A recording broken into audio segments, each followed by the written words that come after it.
You're listening to the AFTERBUZZ TV Network, now the largest new media platform on the web, and your #1 source for after-show entertainment.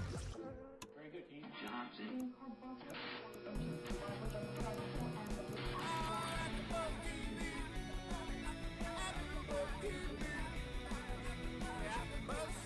The AFTERBUZZ Studios in Los Angeles, California, presented by Maria Menounos and Bing.com, and streaming live thanks to Akamai Technologies. This is AFTERBUZZ TV's Bar Rescue After Show. We'll break down tonight's episode and get you all the latest news and gossip. If you'd like to buzz in on tonight's show, you can buzz us at 424-256-1729. That's 424-256-1729. And now, another post-game wrap-up show for your favorite TV show. It's AFTERBUZZ TV's Bar Rescue After Show. Yes, welcome. Bing is for doing. We're here doing Season 3 of Bar Rescue. Obviously, Episode 1. Turtle on its Back, it is called.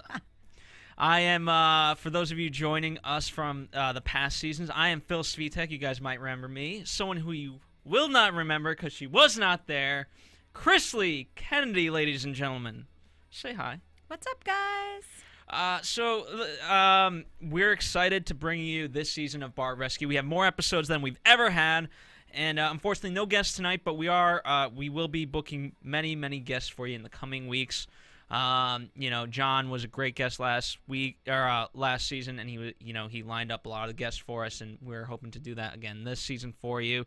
Now, Krisily, before we begin, what is your background? Because I wanted to bring you in specifically. And don't be she's going to be one of these people that's going to be ashamed to bring this out because she wants to be a host and among other things. No, I'm never But ashamed. give me your background. Once a bartender, always a bartender. Like, you can never, that is one of those skills, much like hairdressing, that you never kind of give up on. I can bartend anywhere. I've worked in bars and restaurants almost my entire life. So not ashamed of it, super But not proud. the shitty ones, like the good ones. I mean, I've worked in some shady ones, and I've worked in some high-end ones. I've run the gamut. Let me ask you this to take a sidetrack real fast. When you work at the bad ones, do you do a bad job yourself, or are you like, well, I'm a good bartender, so I'll do a good job for this bar? You're like, whatever, I'm over this. I think it depends on the person. I love bartending. I love that you get behind the bar and you can be whoever you want to be. And the customers come to you for a good time. That your job is to make them have a good time. Unfortunately, sometimes they have too good of a time. Yes. But, I mean, you do. It's your job to kind of have fun with your customers. And when you're in an environment where your team is great and your management is great, you can really have fun at work. And I never realized how much I would appreciate this show up until now because of that. Now, let me ask one last question. Do you give the people water? Because I find after this show, I've noticed it's a Taffer tip, as they call it. And, you're supposed to give someone water in between their drinks because it slows down their night, it keeps them hydrated, whatever. And I didn't notice that until I went to some really high-end bars, which I thought was nice. Unfortunately, there are actually some bars that will not give you water. What? They make you buy water. They will not give you water because they want you to buy drinks and not water. So there are some bars that unfortunately will not do that. But yes. And I thought that was BS the first time I ever heard that Taffer tip. I was like, wait, Taffer, what are you doing? And then it actually makes sense because, again, it allows you to consume more alcohol and stay there. Yeah. So most people don't go out to drink to be able to do that. They just go out to get drunk. So sometimes they don't care about the water. But if you go to the more higher end establishments or people that know the business really well, because there are a lot of bars, as we're seeing on this show, that have no idea what they're doing. They're just kind of it frightens me, by the way. It's scary. Less about the drinks aspect of it. Again, we'll get into this episode, I promise. But for me, it's less about they mixed my drink wrong, because I'm never really like that. Like, ooh, this is too sour. I don't get into that. But more about like the food. I get disgusted every time I'm like, really?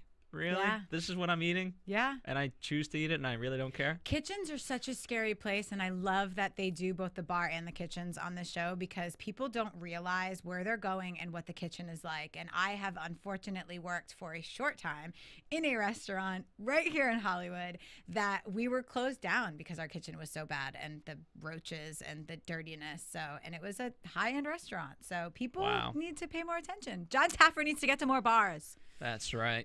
So all right, let's talk about the turtle. Turtle Paradise. Yeah. Turtle on its back. I was reading the title and all that. First impressions. What were your first impressions of this bar? Seeing it, I've never been to New Orleans, so it was a new place for me, just in general. So I had no reference in terms of anything. I've never been to New Orleans either.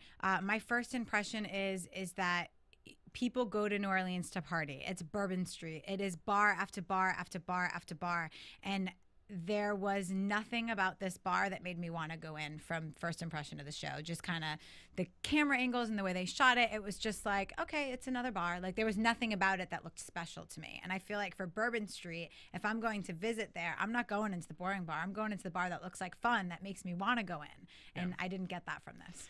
Yeah, I mean, for me, two things came out of in terms of what I first got out of it. I thought the whole theme, it seemed like, okay, I'm not in Cancun, you know? I get it. You're kind of in that area, Caribbean, right? But it's not Cancun. You're in Americana, right? So that should be reflected more. So that's the first thing I thought. And then the second thing in terms of, Brad kind of taking the turtle / the grenade, right? That concept. I was like, so what's the big deal? I was stupid about that, I will admit. But then eventually I was like, wait, I'm an idiot for thinking that. Yeah. So that's branding, baby, branding. I will admit to being an idiot in that regard. I was like, wait, it's totally different. It's a turtle. I didn't even. It was like, who calls it? I mean, and maybe this is something our viewers can help us. Is Turtle Bay like an area in New Orleans that's why they? Because when I think of Turtle Bay, I think of there should be like. I think of North Carolina. But there should be like turtle races in the back of the bar. Like, why would you call it Turtle Bay if there's nothing to do with turtles other than that stupid drink? I don't know. Again, I that's what made me think Caribbean. Yeah. Or Cancun, rather, or whatever. But because again, Cancun kind of, you have Senior Frog, so you have kind of those gimmicky, like, creature things. Yeah. Whereas New Orleans, I don't picture it to be that. No, it's Cajun and Creole and not this. No. Not turtles. So, all right, let's start with the kitchen, which we kind of discussed. But here's my kind of problem with it. Jeff seemed like he kind of knew a lot, the chef, and yet here we have the disaster. By the way, I loved whatever the cotton swab thing. The bacterial counter. I want one of those, and I want to bring it with me everywhere I go. That thing was amazing. It showed they have 4 million different types of bacteria in that one area. That is so gross. Horrifying. When the legal limit, funny to say, is 2,500. Yeah, 4 million. Like, when's the last time they cleaned that thing? Again, people, and we'll talk about Brad and Steve as owners because, it stems from the top down. Of course. And as they were kind of saying, it's their responsibility. Yeah, but it's your responsibility to make sure that they do it. By the way, I call Bar Rescue the AFTERBUZZ TV instructional manual for Phil on how to manage his employees. Uh-oh. So, just saying. No, because it's true, it's the same way you have to. That's how you manage people. And when you don't, this is the result that you have. What's worse is I can't believe it was, first off, I've never really had gumbo. I don't even know what that looked like. What was that? It looked like beef stew. It looked like shredded pork and just juice. And I have to say, a lot of chain restaurants that have like high capacities use a lot of bagged food, pre-made stuff. And there's fewer and far between restaurants that use complete fresh ingredients every day. So to show that and how they actually everything's microwaved was brutal. But it's you pay for what you get for it sometimes. And unfortunately, that was not only was it gross that they took it out in the bag, but people got sick. Yeah. I mean, again, there's places, and this was John's point is there's places that, okay, you kind of expect that or you don't care about that. But again, if I'm going to New Orleans, you know, and as Billy and Natalie said, you know, we're from wherever they said, Chicago or something like that. You know, we want to try this. Yeah. So if you want to try a specific dish, why would I try a bag? And you have to know on Bourbon Street that people are going to want the traditional dishes of New Orleans. So that shouldn't be something that you heat up in the microwave. Yeah. And especially, again, it just I like that Jeff redeemed himself, but, you know, wouldn't you want that from the get-go? Why are you buying this? From a cost perspective, do you save money by bag? Hugely. What is the percentage? I don't know the percentage exactly because I never actually ordered the food, but there is definitely, you definitely save by buying in bulk and in bags and pre-prepared than you would. And it's also less prep time, so the cooks don't have as much to do necessarily, because if they're making from scratch every day, then they're cutting and they're slicing and everything comes in fresh and then they have to prepare. Yeah. So it cuts down on a lot of things. I could see that, but again, it just that was wrong, and we'll definitely spend a little bit more time too. But I want to make this point too. You know, later on when they switched over their menu, it was a lot more to go. You know, whereas this was like this was like food you really have to sit down and eat that they were kind of making. It seemed like. Yeah. I don't even know their menu. It was just like gumbo and whatever. And it looked like just gross bar food. You know. Yeah. So, but Jeff was the only one that really took initiative and apologized and said, I want to do better. Even more so before his bosses did, which I thoroughly appreciated the chef doing that, because usually sometimes they're the ones who take it the most offensively. Yeah, I mean, it's true. I mean, I think, you know, and that's why I give Jeff a lot of credit, because he does know better. Yeah. You know, and what's also tough about the show, they obviously have... By the way, Krisyly's kind of new coming into this, and you know the way they structure their storylines, they could go in so many ways. You know, so tonight we saw what we saw, but I always wish we could see every angle, because that's what I love about the show. They explore everything, you know, down to the design, down to the kitchen, down to, you know, how the menu looks. Yeah. Everything is a science, as they said in, you know, always in their intros. So with this, you know, with the kitchen, I think Jeff did know the science a little bit, maybe not to an exact science, you know, maybe not perfection, but more than this, and he just wasn't living up to it. Yeah. But also in saying that, I think his crew, you know, his are they chefs? What would you call them? Like handymen? You know, what's their technical name? I mean, technically, they're probably sous chefs. They probably help. A lot of times when you come into these restaurants, sorry, I have something in my eye. There's dust flying around in here. So for the viewers that keep seeing me poke myself in the eye, I'm sorry. A lot of times what happens is they're not necessarily trained chefs either. So they didn't really go to a culinary school, but they kind of fell into the position by moving up within the restaurant. So sometimes they don't even really know necessarily what they're doing wrong, because it's what they've been taught. Yeah. Where Jeff not only knew he was doing something wrong, but he can only show the people under him what he knows. And if he doesn't know that he's doing it wrong, then how can they? Yeah. I mean, here's the quintessential problem I have with most of these bars. A dirty bar, if it looks dirty, you know, like, that's just common sense. Like, it's got to be gross. Yeah. Or when you walk in and your feet stick to the ground, or it smells like vomit near the bars, because that happens a lot because there's so many alcohols being poured and not cleaned right. And that happens at a lot of bars, unfortunately. Yeah.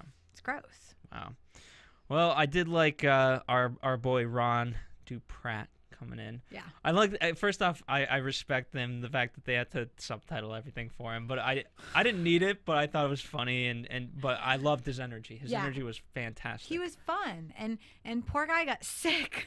It's like, you felt bad for him. You did, but again, it was their fault, because they, you know, again, there's just so much to this. I mean, if they saw me like make my food, they'd probably be horrified. But again, I'm just making it for myself. So yeah, you're not getting the whole world sick. But you know, the fact that, again, as they said, when you thaw it, it has to go back to, you know, what, heating temperature. You know, so all that very interesting. And again, I just wish we could see more of all these episodes, because, you know, I'm sure Ron taught him all these things. Oh, yeah. I mean, and with the new dishes, you know what I mean? I'm sure he showed them how to prepare them and how to make it fresh, and where to hold them. And another thing I thought was really interesting was, I mean, I know we haven't talked about the bar part yet, but the alcohol that they were kind of just cleaning out, but using the old and putting it back. Yeah. People do that. You don't I have no realize. doubt that people do that. Yeah, and you don't realize there's juices in there. Juices go bad, and if they're not kept at a certain temperature, they spoil and they go sour, and then that poisons everything that you put into the new batch. And it was the same thing in the kitchen. So that's just cutting corners. That's just laziness that people weren't following through with. So now Ron has taught them where to prepare it, when to let go of it, when you have to trash it, which then becomes the management's part of keeping a closer eye on the money and how it's being spent and how much they're using. Yeah, exactly. All right. Before we continue, we'll get into the drinks because that's a nice segue there, Krisily. But I want to say, for those of you listening, we appreciate all the support because obviously you guys are supporting us, but you're also supporting John. You know, we love doing this for John. I continue to learn so much from the man in this show, so that's why I love doing it. And so let us know what you guys think of us on iTunes, baby. Go to iTunes, rate and comment. Doesn't take a whole lot, but it means a whole lot to us. Right, Krisily? Yes. So much so that she's crying. I am. I'm literally crying. It's so sad. She's trying to hide the tears, but she can't. All right, speaking of the drink, first off, when they said, like, we clean it once a week, I thought, to me, that was like, I was like, wait, that's it? Mm-hmm. That alone was like, and then when I heard the follow-up, I was disgusted by it. Oh, look, we got tissues for Krisily. Thank you, Marissa. You know, so I thought for me, you know, once a week cleaning was gross in itself. It's disgusting. Like, it's gross. And every bar I've worked at, we've had closing duties and opening duties. And that, to me, seems like you would clean that out at the end of every shift because juice spoils. Have you ever tasted sour orange juice? Oh, hell yeah. It's gross. Like, gross. So I would think that would be part of it. But again, I think that's cutting corners. And I think something that we learned that we will talk about is that the managers didn't really know what they were doing. So it's everybody was cutting corners. Nobody knew better. And the bartenders should have. And they didn't. So I mean, part of it is, first off, I agree with you. I don't think the bartenders knew what they were doing, but they also, again, I think if pressed, you know, the management didn't care, and it's one of those situations where it starts off a minor slippery slope. All right, let's save money. Boss, do you want me to dump this or not? Nah, just keep it. You know what I mean? And it's a lot of, nah, just do this. You know, and that's what, and then people stop caring. Yeah. By the way, first off, every one of these bars, they never know how to pour a drink, which I'm amazed. Last year, I learned about the little bubble or ball in the pourer. Yeah, I thought that was a brilliant idea. It stops the pour. Yeah. So you can't over pour. I mean, the fact that they didn't even know. Like, first off, okay, there's one thing if if you asked me, like, as a science, like, you know, how much are you supposed to pour, and I could get at least the answer right, but if I did it, I would get it wrong. They didn't even know that far. Mm-hmm. You know? So, like, okay, 1, 2, like, it's a 4 count. It's a 4 count, and you should be able to do it in your head. 1, 2, 3, 4, done. Like, it's a 4 count. It's easy. I mean, on the East Coast, and it could be different everywhere, we had to have certification to be able to pour drinks. So we had to actually take a class to learn how, like a mixology class. It was like a 1-month class once a week, and they taught you the pours and how to make drinks. And that's why I was really confused when he asked them, is there consistency in how you make drinks? And they said no. And I was like, wait a minute.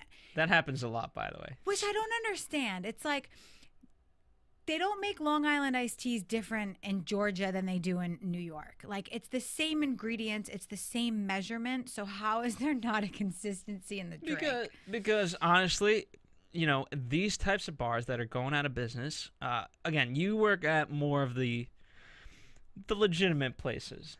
Whereas, like, these places would hire me. Like, okay, do you know how to make a drink? Yeah, sure. How about this one? It needs sugar. This needs whatever, right? And then Jack and Coke. Yeah, and then I'm mixing it, you know, and I'm just going by and whatever. Like, okay, here you go.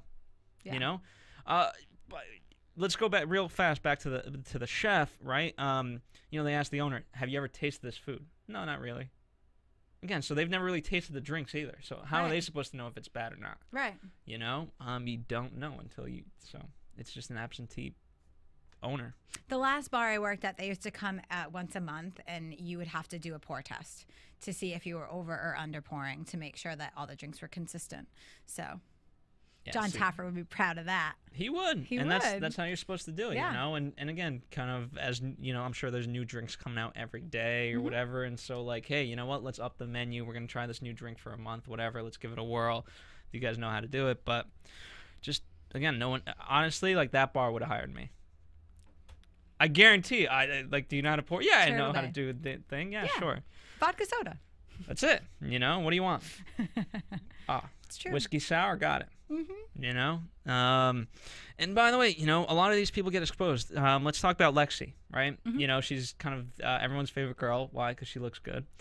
And then as she's, like, trying to prove herself, you know, she was kind of slow. Slowest bartender behind the bar. You know? As you kind of expose these people, that's what it becomes. Yeah.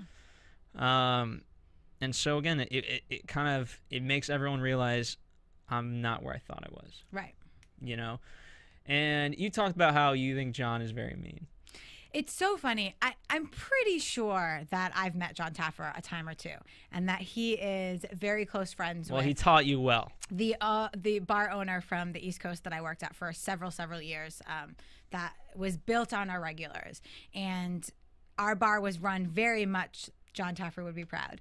And it's so funny because to see him in this element, he comes in and he is a pit bull. He is not letting go until there's no movement from the other side. And I was so blown away at that at first because, I mean, I've met him obviously in different, I'm pretty sure it's the same guy, but we'll find out. I've met him in different circumstances, and he's really just a great guy.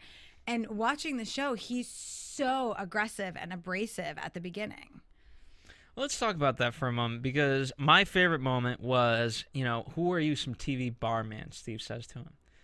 And we've, you know, when we last spoke to John on air, you know, he said, you know what, I'm legitimate. I don't do, yes, this is a TV show, but I know what I'm doing, and I don't do this for the TV. I am trying to help these people, something along those lines. And, you know, he got really offended at that, and I see why, because he is not just a TV barman. He knows this. Yeah. And this is his life. I mean, the Nightclub and Bar Association is a huge deal. They hold a huge show in Vegas every single year for bartenders, nightclub owners, restaurateurs to come to Vegas to see the best of the best, to see what's new, to show off the mixologist, to show off the flair, to get the best equipment. I mean, this is a multi-million-dollar industry that people are tapping into, and there's so many businesses that start and bar owners that go into it and have no idea what they're doing. Well, they just want to have. Yeah, I mean, we talked about this, and hopefully you get this because you love Sons of Anarchy, and you know so you kind of understand a little bit of this culture. But like for us guys, we just want to say we own a bar, and we want to invite our friends and have a fun time. But that's not the recipe for success. No, you got to make money, and there's got to be a turn of profit, and people want to have to come back that aren't your friends. And there are a lot of bars in this country that are built and continue to be successful on their regulars. But you also want new people to constantly want to come in. Isn't there like a ratio of 20 to 8? Or 20 to 80 or something like that? Like if you're a regular bar, like you got to have 80 of your regulars, 20 of new people coming in, kind of. I've never heard that. I don't know. I could be making that up. Just pull that out of your back pocket. Yeah, you know. John, let me know if I'm wrong, by the way. Never heard that. But, I mean, you do. You constantly want new people to want to come in. And one of the things that I really like is he's going into those bars that I would never walk in. But by the time he's done with it, I would totally walk in. And I love that he has the ability of doing that. And you brought up a great point when we were talking before the show, because I said, God, he's so mean. But you're right. He totally has to break them down to get to the point to be able to build them back up. And we totally saw that tonight with Steve. Brad was a very quiet, didn't really want to say much. And Steve was just so offended and so took it to heart. And he's the one we saw the biggest change in. Yeah, because first off, you only have 4 days to really do this. So that in itself would freak me out. That is not a lot of time. And as John says, and I think, you know, next episode is going to come even more to a head, but he's not really changing the bar. The bar he can change. That's not a problem. The problem is the people. Because the cosmetics are easy. Anyone can go in and put some paint up and change things. Yeah, and so therein lies the biggest problem. And how do you change someone in 4 days? Break him down. You really have to. And you know, they have to see, again, his whole philosophy is they have to care. Yeah. And they have to understand that what they're doing has been failing.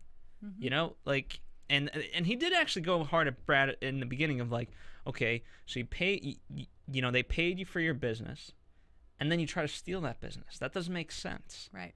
You know, and you know, and when he broke it down like that, it really made sense to me because I never thought of it that way either. It's funny because when he talked about going to court and the turtle and the drink and the whole 9 yards, all I kept thinking in the back of my head was, why would you want to have a drink that's so similar to a bar across the street? Whether you created it or not, that doesn't make you any different. And there's nothing about that that makes me want to go get it if I can get it somewhere else. Yeah. There was a line that he said that was amazing, and it was, copies always underperform the original. And that's such a true statement in so many things in life. And John said that tonight, and it was so true, because why would you want to copy it? Why wouldn't you want to make something your own and make it so that they want to come to you and not go there? Well, I think for Brad, you know, not that I'm going to defend him much, but, you know, that last bar was his bar. These were, as he says, his creations. And so he just lost the passion. He didn't want to create something new. He just wanted what he thought worked to carry over. But again, John made that point. They paid for that. Yeah. You cannot own that anymore. They bought paid. it. Yeah, that's it. He had a hard time letting go. He did. Real hard time letting go. They always do. You got to see. You got to see the Pirates episode from last season. You will laugh. I did watch a couple episodes from last season, and I was quite bothered by the bikini bartenders in the thongs with the drunk owner. Yeah, that was bothersome. But hey, John Taffert fixes everything. That's right, he does. Yeah, but in terms of, you know, Steve and Brad's dynamic, I did kind of feel for Steve just a little bit, because Brad, he was kind of taking the brunt, but at the same time, you know, I'm sorry, Steve was taking the brunt, and Brad was kind of just letting him take it, you know, and obviously it wasn't, you know, what Steve was kind of saying was wrong too, but Brad should have stepped up, like, yeah, I get it, it's you know what, it's both our faults. And he totally took the back seat. Yeah. It was like in the one-on-one interviews, he would say that he needed to step up, but he never stuck up for Steve. And if you're co-owners in a business, I feel like you have to have each other's back, and you have to also be able to point out when someone's wrong, but they weren't doing either of that. And Steve still had that fire and that passion about the business. When Taffer called him a failure, he took that to heart, you know, and he was so much more passionate about the whole bar and wanting it to work, and Brad had already given up at that point. And you don't see Brad kind of come around until the point where John takes him outside and says, why do you want that? Let go of it. Like, and he was man to man, he was kind, he was gentle with him, but he put it in a way that was completely understandable to Brad, and we saw that fire build up about having his bar again. Because I would love to own my own bar. I've said it since I first started bartending at 18. It's like, I loved the customers coming in. I loved serving them, and you have fun with your customers. And when you're dealing with a bar, if people don't love what they do, then it's never going to work. And if the owner doesn't love what he does anymore, of course the business is going to fail. Yeah, I agree. I 100% agree. But I mean, well, all right. Let's break it down a little bit too. Now, Brad, there was no identity to the bar. Why? Because he basically stole an identity. We talked about that. Steve, a lot of these guys, they don't even know anything, right?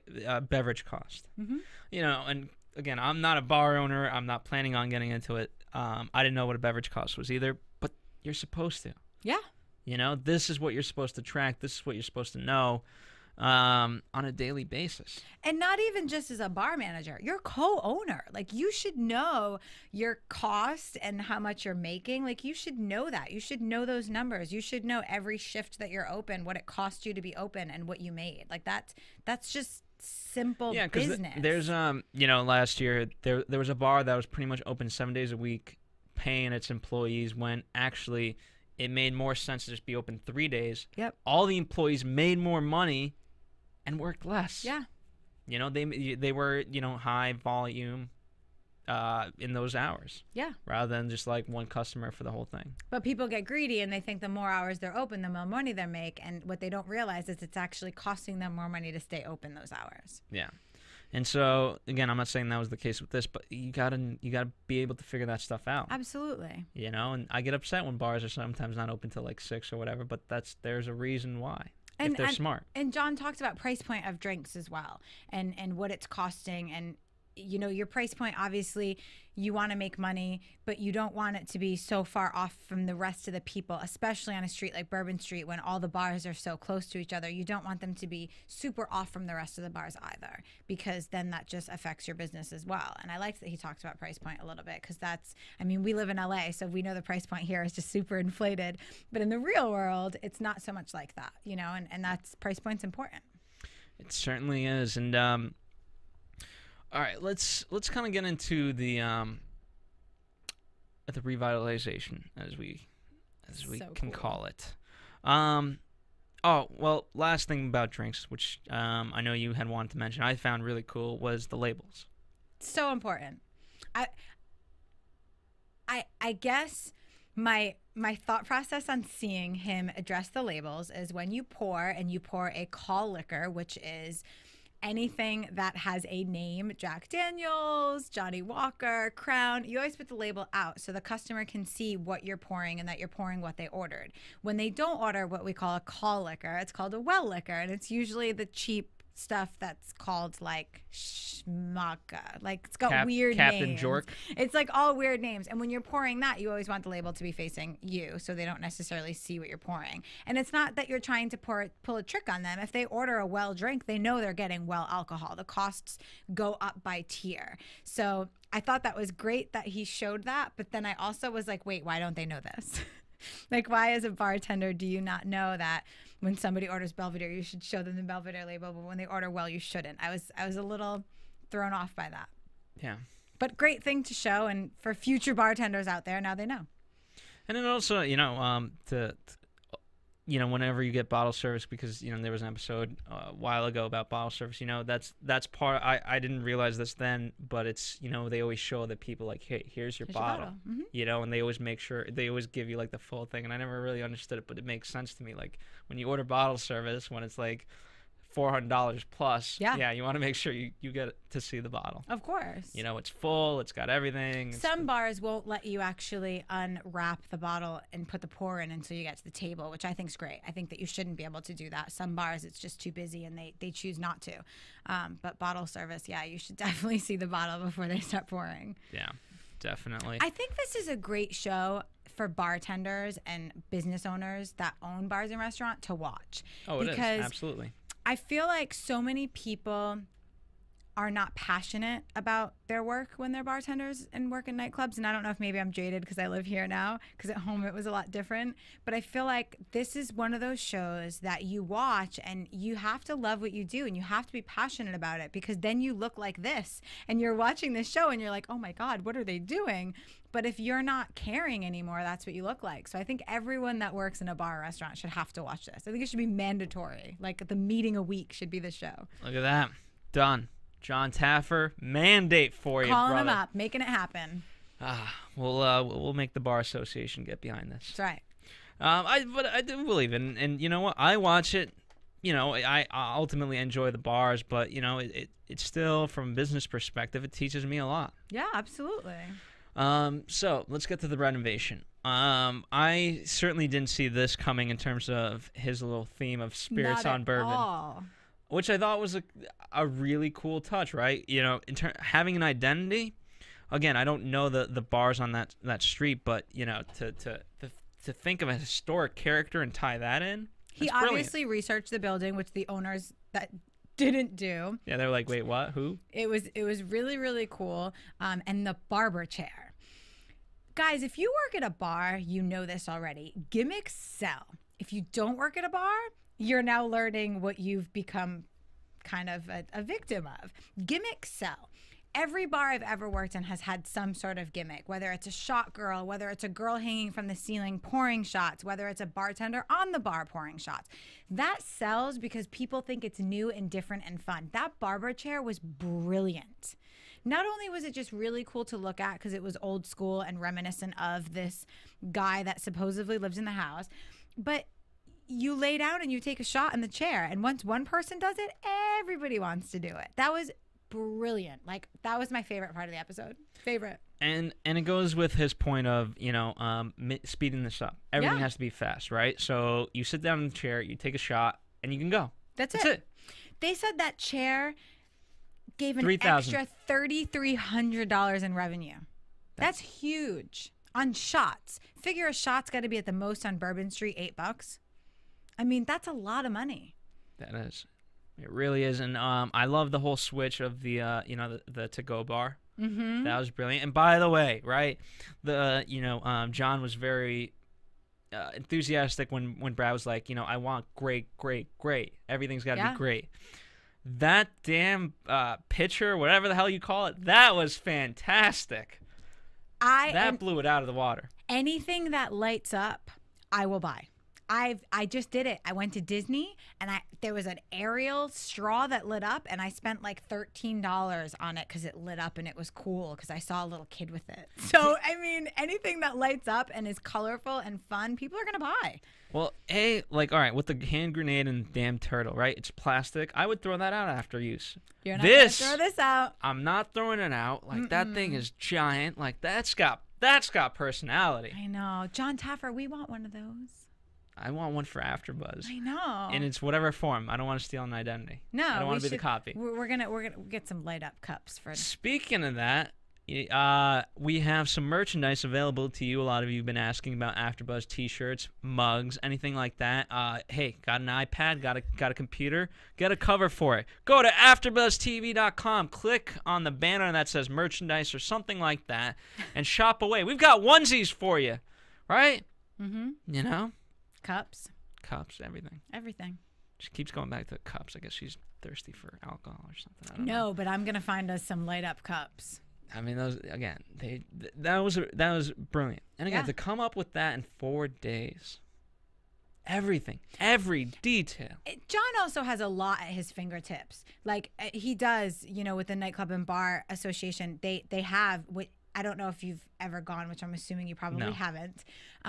It is a convention full of rows and rows and rows of things just like that, where they're light up cups or a bartender's dream, like a bottle opener that's just on your finger so you can just open quicker. Like the stuff that they have available to them that just bars don't want to spend the money on sometimes is amazing. And he brought it all to the table with this bar. Or just don't think about. Yeah. And I liked, again, I wish they got into the design for me more because I always loved that. But in terms of, obviously, they lengthened it as much as they can to the legal limit. Mm-hmm. They took a lot of the seating out, right? That was kind of part of it. Or there was that middle seating, and they broke that up. They broke it up, yeah. And John always talks about the flow of people. Yeah. It allowed... more people to kind of interact. Yeah. Which I hate when people interact with me, but I get it. Well, and you almost don't want people sitting for too long because it doesn't leave room for a new customer to come up. So there's a lot of bars that don't put bar stools in front of their bar just for that reason. Look at that. Look at that. You know what? I always hated this rule, the fact that, that there's a guy to girl ratio. And I always hate when I'm the guy. I'm like, can't you just let me into this? It's just me. It's just one person. Let me in. Yeah. I hate that rule, but I understand it. Yeah, it happens. And you hate when you get in the bar. You're like, there's no girls here. Mm-hmm. What the heck? So I get it. All right. We pretty much kind of broke it down. Let's talk real fast about, just to give their due as well, because obviously, we could go on about John Taffer all day and the greatness that he holds. But let's talk real fast Ricky Gomez. I don't think we've ever seen him, and I also don't believe we've ever seen Ron. But they were just for that area, though, right? He brings John always again. He brings in experts, right? And in the past, he's had to bring in some people because of contractual things, but now he's bringing in people who who A, are his friends, and B, who he trusts, right? And based on the situation. And so Ricky and Ron, they were right for the situation. They were, and the one thing that I really liked about Ricky is he gave them a specialty drink menu, which as a bartender, sometimes you hate having that, but as a customer, almost every customer that comes in was like, what's your specials? What are your drink specials? What did you have that's different that nobody else has? And if you can concoct a drink that you can't get anywhere else, people are going to come back just for that drink, especially if it's good. So I like that he did that. It's something that we've always had at any of the bars that I've worked at, and he had a great personality about it, and he was supportive to the staff and getting them to a faster pace, which was cool. Yeah. You know, I also noted we didn't see a soft open. Usually, you know, I'm sure they probably had one, but you know, usually kind of get to see like, okay, they build up to the soft open and then hard open. Right. Yeah, you know, we just saw the opening. Yeah. So, again, I think they did have it, but they just didn't have time to show it. Anyway, that's kind of what we got for this week, unless you want to share anything else. No, I just want everyone, I mean, obviously I'm new here at Bar Rescue, but I'm happy to be here and thoroughly enjoyed to have some amazing guests. But I know that you guys have probably done this in the past, but now I'm going to ask, because I'm the newbie, for you guys to go onto iTunes and rate and comment and tell us what you like, what you don't like, what you want to know, and what you don't want to know. That's right. And all right, so I feel like it's time to wrap up the show. Yeah. Also, if you guys like what we were talking about here, we love hearing from you guys. And I love hearing your guys' opinion, especially if you are a bar owner, work at a bar. Obviously, you have a great perspective of your own, so share it by tweeting us at AfterBuzz TV or directly at Krisily on Twitter. That's Krisily, Krisily. Woohoo! And on Instagram, right? That's right. There you go. We're on Instagram here at AfterBuzz TV too. That's AfterBuzz TV on Instagram. So, on behalf of Phil Svitek and Krisily Kennedy and Marissa Serafini in the booth, we're signing off for this week, but we'll be back to discuss the rescue of a new bar next week. From Bing.com, executive producers Maria Menounos, Kevin Undergaro, Phil Svitek, and the entire AfterBuzz TV staff, we would like to thank you for listening to the AfterBuzz TV network. To watch or listen to other after shows and post comments or questions, be sure to visit AfterBuzzTV.com. I'm Sir Richard Wentworth, and this has been a presentation of AfterBuzz TV. Buzz you later. The views expressed herein are those of the hosts only and do not necessarily reflect the views of AfterBuzz TV or its owners or principals.